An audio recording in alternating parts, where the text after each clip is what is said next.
macam mana untuk menggunakan text function seperti mana yang telah saya tunjuk tadi, dan kita move to ada function juga yang boleh dikatakan agak biasa digunakan di dalam kerja-kerja harian lah, ataupun kerja-kerja sebagai seorang pelajar, ataupun mungkin akan digunakan nanti bila dah bergelar seorang engineer.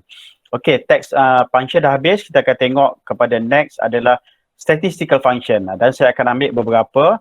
Biasa kita guna sum, kita guna average, kita guna max kan. Dekat sini saya letak sum if, average if. Maksudnya apa?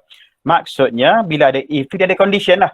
Jadi kita bukan nak check semua. Contoh dia, kalau katakan dalam list kita ada senarai pelajar ataupun apa-apa senarai melibatkan group, kita nak yang average dalam group tu je.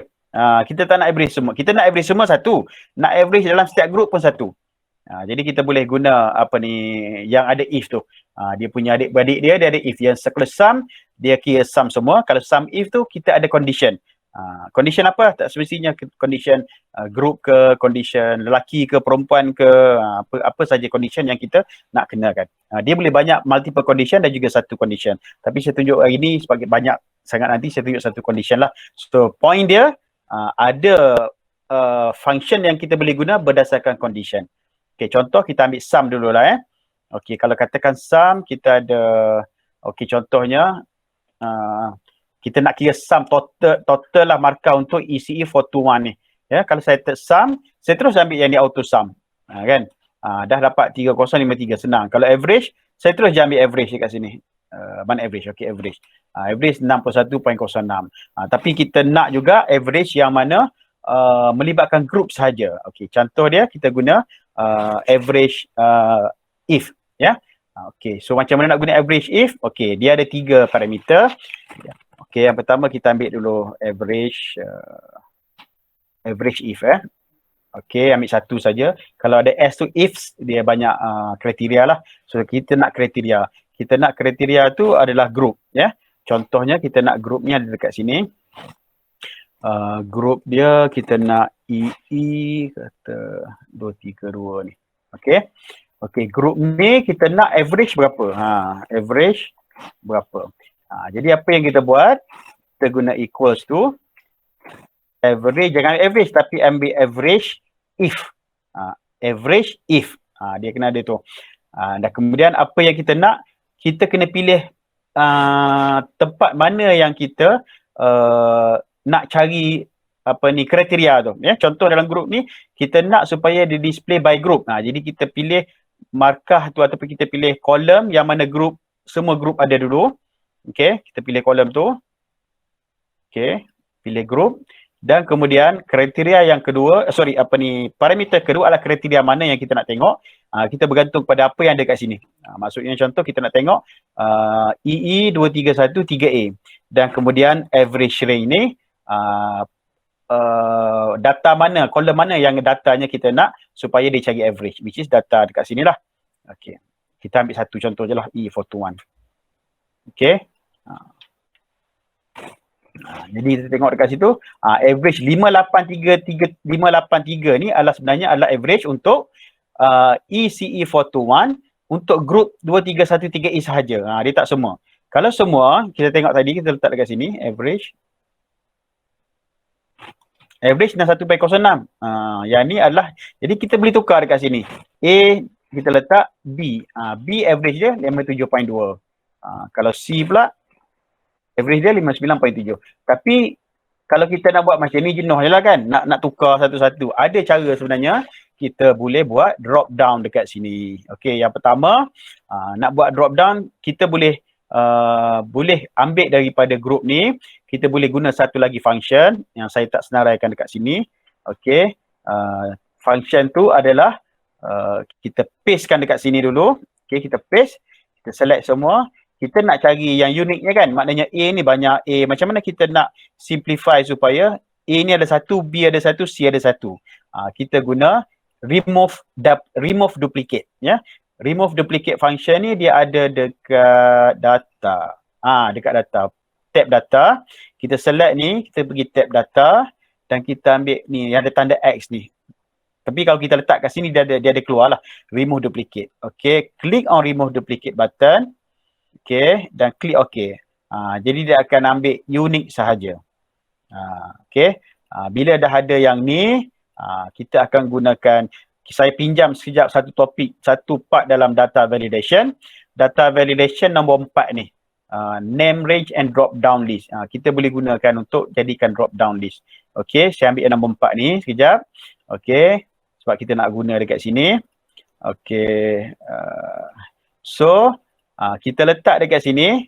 Kita pilih dekat sini sebab kita nak ubah grupnya dekat sini sebab kita nak tengok average dia. Instead of kita tukar tiap kali yang ni, penat lah kan. Kita tak nak buat cara smart sikit. Okay, kita clear yang kat sini. Okay, ignore sebab tak ada value kat sini. So kita pergi dekat data dan kita click on data validation. Dekat sini ada. Kita letak mouse cursor dekat atas dia akan keluar data validation. Click data validation and click on list. Click on list. Okay, yang ni check biarkan, ignore blank, insert drop down. Kita memang nak insert drop down, dia memang dalam bentuk default. Okay, selected. Kemudian source ni kita pilih yang senarai yang akan ada dalam drop down tu, which is dalam case ni adalah yang ni lah. Kita pilih dia.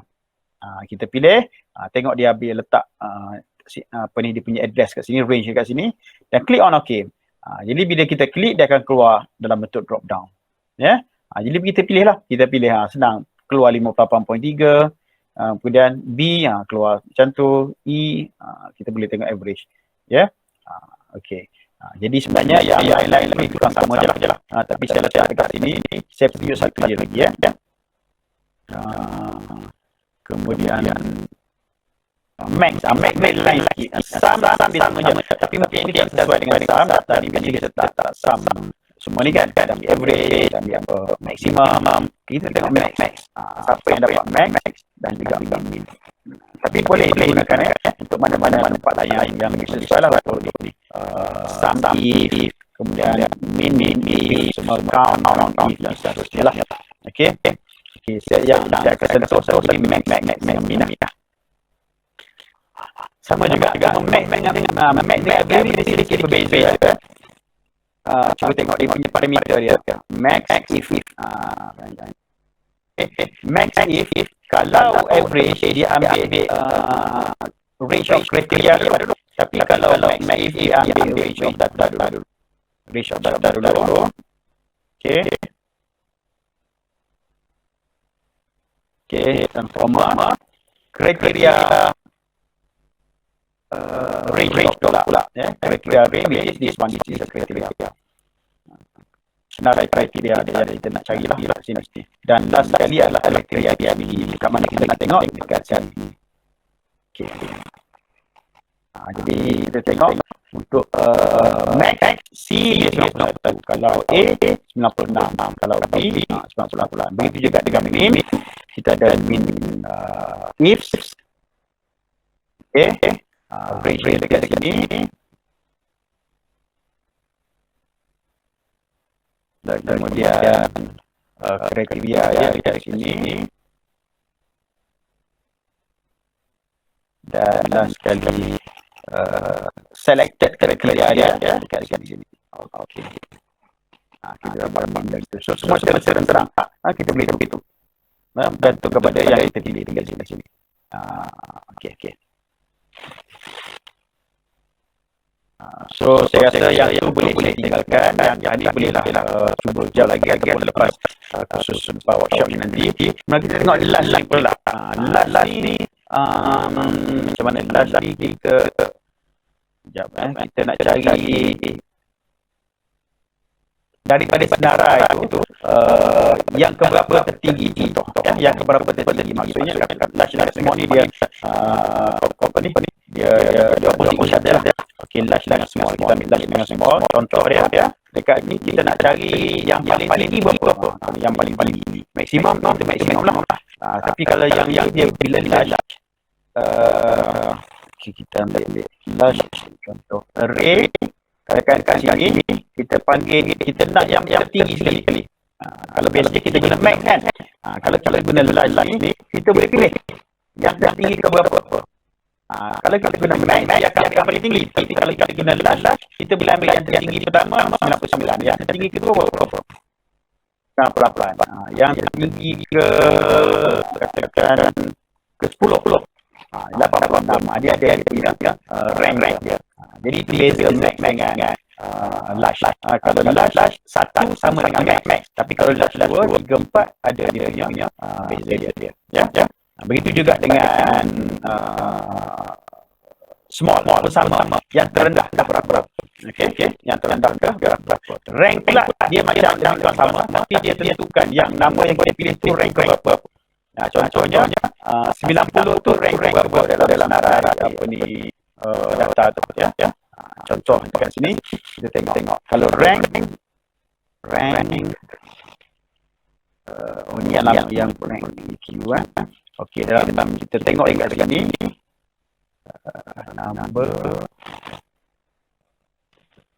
dekat sini untuk okey reference kita tengok dekat sini kita nak tengok nama yang kita pilih tu dalam senarai ini adalah rank yang berapa. Okey 86 dan rank 10 kita letak 99 rank yang pertama. Okey kita letak katakanlah 72 rank yang ke-15 dia rank large small ni dalam apa ni grup yang lebih kurang sama ya. Okey jadi yang saya ikut yang tu saja. Yang lain boleh lah. Ini adalah antara yang saya senaraikan sebab saya nak share macam saya bagi tahu tadi ada yang saya tunjuk direct untuk you boleh guna terus. Ada yang saya tunjuk saya buka saya open opportunity untuk you all guna dan explore untuk tahu lebih detail lah sebab kita masa yang anda cuba gunakan sebaik-baiknya supaya benefit dia lebih banyak yang akan dapat selepas di workshop nanti dan ada juga benefit di dalam workshop. Okay, so kita proceed kepada next part which is relative and absolute reference. Ini amat penting ya. Apa yang dinamakan relative dan juga apa yang dinamakan absolute reference. Okay. Lepas ni kita berhenti sekejap dalam 5 minit untuk you all nak go through ni dan juga untuk tengok relative dan absolute function. Ya. Okay. Okey, apa yang dimaksudkan dengan relative dan absolute function? Ini penting dalam formula Okey, contoh dekat sini ya.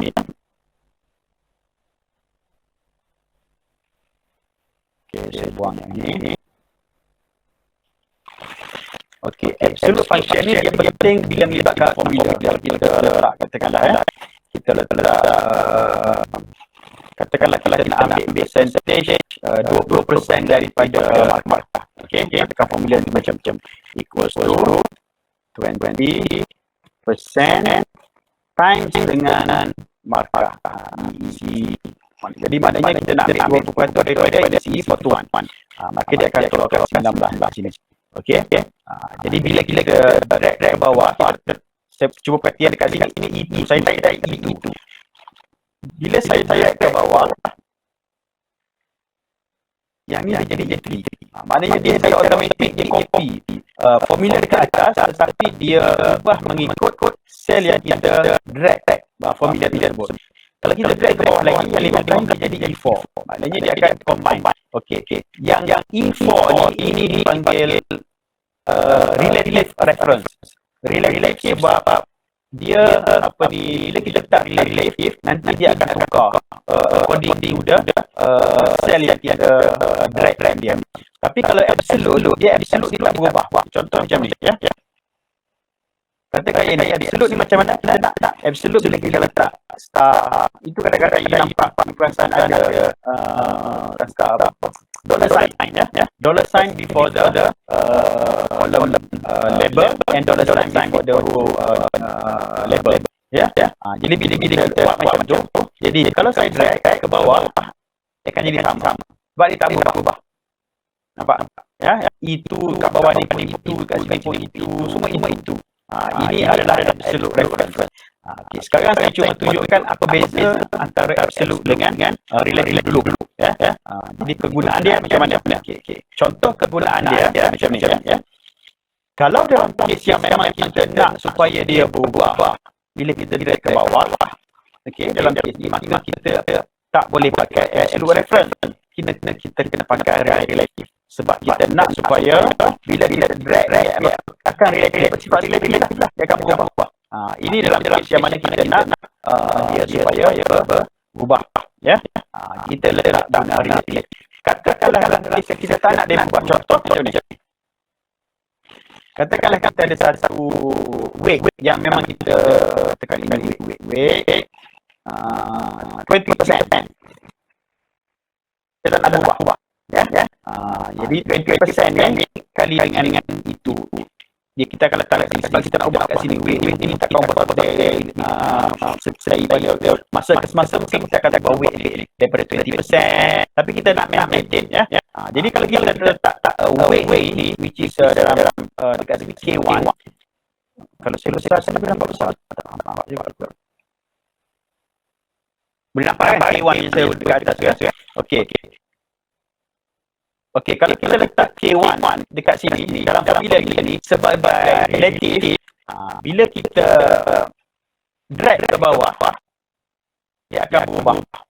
Dekat sini jadi K2, dekat sini jadi K3, dekat sini jadi K4. Sedangkan K1 ni kita tak nak dia berubah. Kita nak dia memang dekat situ. Dalam kes macam tu kita guna absolute reference. Contoh dekat sini K1 akan jadi absolute, K1 akan jadi absolute, dan itu akan jadi relatif. Sebab itu memang kita nak ubah. Kita nak supaya bila kat sini dia jadi J3, kat sini jadi J4, kat sini jadi A5. Tapi K1 dekat sini kita nak dia K1, dekat sini boleh kita nak K1. Sebab dia refer kepada satu sekolah yang sama. Jadi barulah kita boleh bila kita grade ke bawah, maka dia akan jadi kat sini yang E3 tadi dia akan jadi K3, tapi K1 masih lagi K1. So ini adalah case di mana kita kena tahu tempat mana kita nak guna relative reference dan tempat mana kita nak guna absolute reference. Okey. Itu antara benda yang boleh menimbulkan error lah. Kadang-kadang kalau kita paste dekat satu tempat lain, tiba-tiba kita nak paste contoh lah, ya. Contoh kalau kita nak paste yang ni, kenapa bila kita paste yang formula ni, okey, kita pergi dekat satu sheet yang lain, dia akan keluar kadang-kadang macam itu. Ya, disebabkan yang digunakan adalah relative reference. Okey, relative reference. Jadi bila kita paste tu dia akan relatif jugalah. Okey, contoh dekat sini kalau kita tengok formula dia mengatakan data yang akan refer adalah 1, 2, 3, 4, 5, 6 ke kiri sel di sini. Ini sel output, maknanya data yang akan di-refer adalah ke 6. Jadi bila kita paste dekat sini, dia akan pergi cari yang 6 kita ada dekat depan ni. So sebab tu bila kadang-kadang bila kita paste, bila kita guna absolute, bila kita guna relative reference, dia akan possible akan keluar error macam ni. Okey. Jadi kalau nak paste juga kadang-kadang kita boleh guna ada dua kaedah lah. Yang pertama, kita copy je semua ni supaya dia reference ni dibawa juga ke worksheet ni, ataupun kita paste value saja. Instead of kita paste formula, kita copy, kita pergi dekat sini, kita click on paste, kita pilih paste value. Bila kita pilih paste value, dia akan transfer value saja. Mana-mana formula tak ada dekat sini. Kalau tengok dekat formula bar ni, ini formula bar, okey. Tak ada lah formula, dia dah ada sebab paste value. Itu antara salah satu daripada kaedah supaya kita nak mengelakkan ada error bila kita buat copy paste. Ya. Okey. So kita berhenti 5 minit. Okey, kita sambung dalam pukul 11 2 minit. Jadi saya bagi ruang ataupun 12 5 minit, ada 11 5 minit lah, ya. Bagi lama sikit 11 5 minit sebab ini mungkin agak mengambil masa. Jadi para pelajar boleh mencuba function yang saya dah tadi, just untuk familiar kan sebelum kita proceed to our next. Okey, kita jumpa pada 11 5 minit, ya.